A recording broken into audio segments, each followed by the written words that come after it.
RDC, Kitangiesu, aux représentants du chef de l'État, suggère à Kabuya de geler la décision de la non-désignation d'un remplaçant à Kabinda.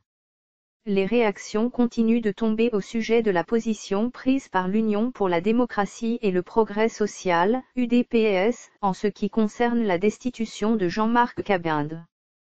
La dernière en date est celle de Kitangiesu, au représentant et envoyé spécial du chef de l'État.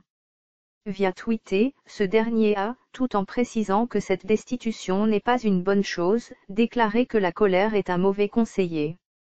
La destitution du premier vice-président de l'Assemblée nationale est une mauvaise action. La colère, mauvaise conseillère mais contrôlée, elle peut être une force quelque part. La priorité c'est l'état des lieux francs de la coalition, a-t-il fait savoir. Dans la foulée, Kitangiesu appelle le numéro 2 du parti présidentiel à revoir la décision relative à la non-désignation d'un remplaçant à Jean-Marc Kabinda au sein du bureau de la Chambre basse du Parlement. Je suggère humblement au secrétaire général de geler le point 3 de sa déclaration du 28, conclut le haut représentant et envoyé spécial du chef de l'État. La décision prise par la hiérarchie de l'UDPS divise les élus du parti cher au chef de l'État Félix-Antoine Tshisekedi Tshilombo. Certains considèrent qu'il faut désigner un autre candidat en remplacement de Jean-Marc Kabinda, tandis que d'autres soutiennent la position prise par le parti.